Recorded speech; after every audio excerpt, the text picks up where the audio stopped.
All right, Oval fans, this will be the review for the Season 5 mid-season finale, Episode 11, entitled Recovery.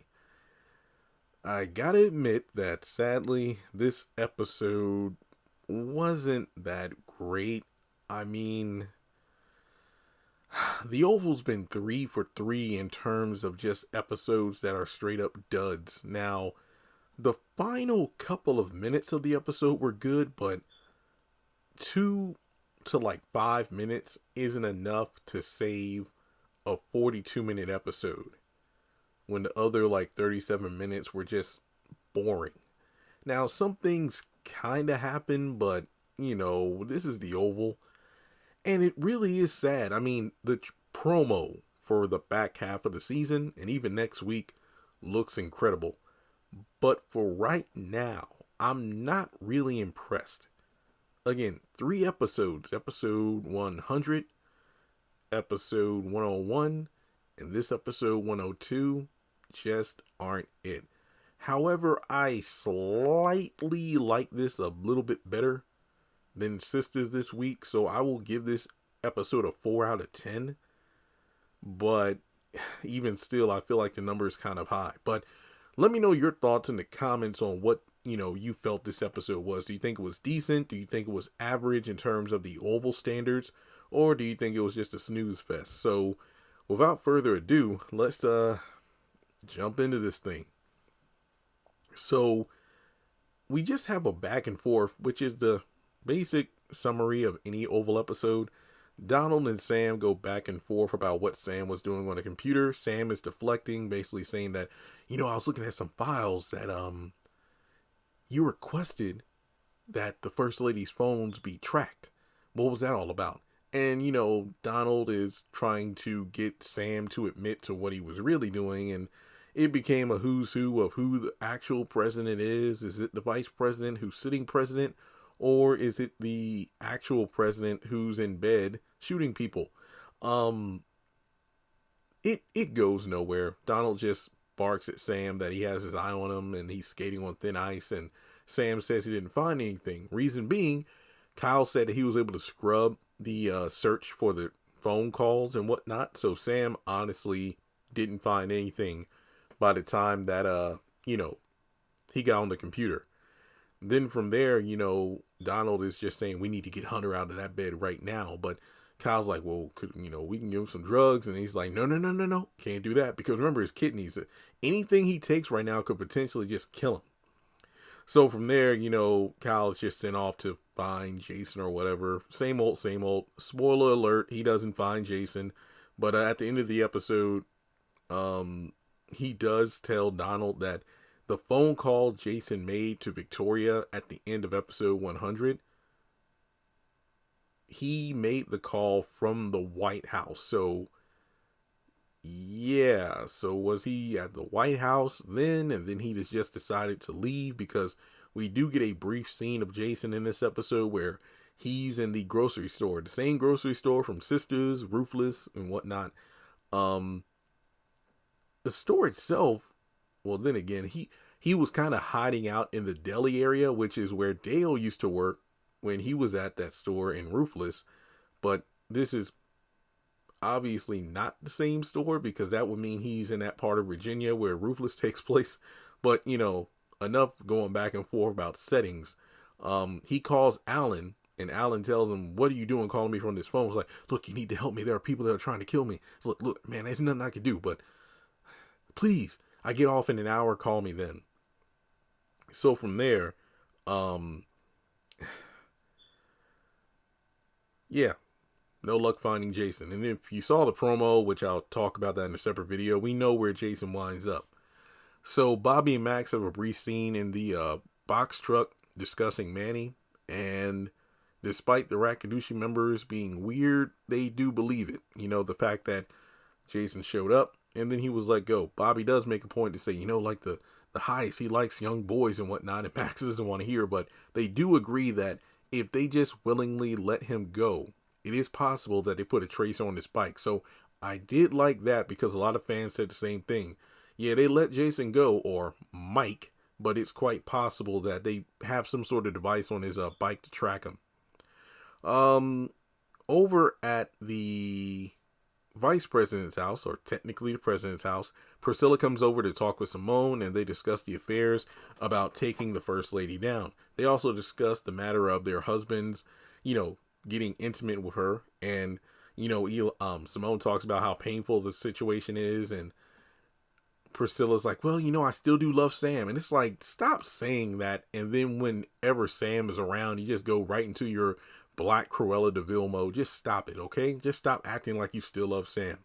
But then they talk about how she's connected to the FBI. Because since Simone feels she can trust Priscilla, she just tells her everything. The fact that, hey, I got these agents I can trust. I've been working with the FBI for quite a while now. She knows that Jason's still alive and Sam is part of that operation. And, Priscilla does vouch for Sam. Is like, you know what? Yeah. Sam is trustworthy. I don't care for what he did with Victoria, but he definitely is on the job. So he is someone you can count on when it comes to this situation. So from there, we get to the point where they talk about what exactly can be done in order to leak stuff to the press. The plan is to leak the fact that Hunter overdosed. I don't know. We know this is probably going to happen based on information for, I believe, later in this season, if not season 6. But overall, it's a situation where Simone is like, well, hey, I need to play nice with Eli, so you got to do the same with Sam and Priscilla. Yet again, this is a prime example of why all these plans fail. When there is a solid plan, someone allows their personal feelings to get in the way and it jacks everything up. So they'll find another route in order to get things going. Now, Priscilla does make a point. It's like, look, you're trying to get all this information, but we've tried that before and it didn't work. Yeah, I know, but I know at first I didn't think Eli was involved, but now I know he's definitely on the opposing team. So now we truly need to work together to bring him down. So in any case, we briefly get a mention of Gail, the fact that they're looking for Jason, and, Gail's been hitting so well. So I am glad they are mentioning Gail a bit more. I have no idea when or if she's actually going to reappear, but I am glad they are at least recognizing the fact that she still allegedly exists. So from there, they, cheers with their wine glasses, and then they start to talking. So then the FBI agents go over to Alan's place to get the box from Dale. They do know about Dale already. I mean, they're the freaking feds. They don't really go to places without knowing what's going on. And Kyle barges in after the FBI agents hide behind a wall. And Kyle basically says, look, you know what? Everybody involved with that pharmacy, the president almost overdosed. Everybody's going down. So I can protect you. Why don't you take this key, come over to my place, and dump this loser, basically, not believing that Alan and Dale are nothing more than like roommates or whatever. He says, come over to see him. And he's like, don't count on it. But he does mention the fact, look, I'm sorry Donald shot you and all because he got jealous of you being my lover. And he's like, no, I'm not your lover. So then Kyle bounces.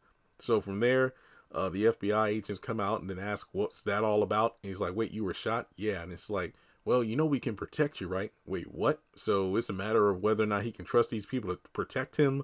Or, I don't know, Dale, poor Dale. It's like I say week after week, this guy left the craziness of Ruthless to getting even more wackier crap on the Oval. So Victoria goes down to the Oval to speak with Eli, and it's funny because she sees all the paperwork and whatnot he's filed. Basically, he's had a crap ton of meetings, and in one day, this man has done more than Hunter has done in his entire administration. So she mentions a button underneath the desk for him to press, and it locks the doors of the Oval. And they want to, she wants to have sex on the desk. And they have a drink, they toast, and then they start doing the do. But the most intriguing part of this is Victoria saying, I love you. But instead of saying, I love you too, Eli's like, are you sure nobody can come in here? So people are taking that as a, wait a minute, does Eli not love Victoria? Is he using her? Which makes a lot of sense when you think about it. Antonio gets thrown into the cell with Kareem by Alonzo, and then when Antonio gets his face mask taken off, or the bag over his head, Kareem uses his feet to take it off. He rightfully gets pissed off that his cousin set him up, and he's like, yo man, they were going to kill me. And Antonio pretty much straight up says, look, man, you know what? I'm going to sing like a canary. It's like, well, hey, man, if you tell them everything, they're going to kill us anyway. So be it. Well, hey, you know what? If we get out of this, man, we got to start doing things clean. We need to start doing things right. You know, basically go get legit. But I don't think they're going to make it out of this alive, to be honest. Lily comes downstairs and sees Officer Heller tied up to a chair, pretty banged up. Well, actually, I think this is from when, if I remember correctly, Donald went upside his head with the golf club a couple episodes ago. Then you got that one agent who's like, look, I can't leave you alone with him, and you got to wait until your husband gets back. So pretty much, you know, Lily's all concerned. Heller is just wishing that she had a better life than what she's going through right now. And she's like, look, I'll go get you some water. No, I need a drink. No, I'll get you some water. And Lily goes off to the kitchen. Alonzo goes up to Hunter to let him know that Antonio has been apprehended, and Hunter wants Kareem and Antonio brought up to his room through the back. That way nobody knows that they're there. And he wants Antonio's gun, but Antonio kind of toughened up, like, sir, I'm not going to give you my gun. Antonio, look, if you shoot at them and kill them, Secret Service will come up here immediately. I know. Well, look, please, let me just handle this my way. Fine, Antonio, fine. Or, excuse me, Alonzo, fine, Alonzo. It's like, wait, where's my wife? In the Oval? Do you know why she's in the Oval? No, sir. Which leads to the end of the episode. Hunter, on his crutches, hobbles on down to the Oval.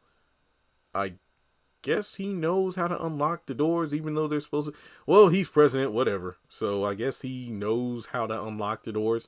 So he hobbles on in there and catches these two having sex on the desk. And then the final thing to talk about, Richard comes home to Nancy, who had cooked. And Richard acting all smug. Some people acting like he was drunk. I think he was just smug. He's drunk on exposing the truth. And he brings his father, Clarence, in to have a seat. He's sitting at the head of the table. Nancy's sitting next to Richard. And in between, basically, father and son.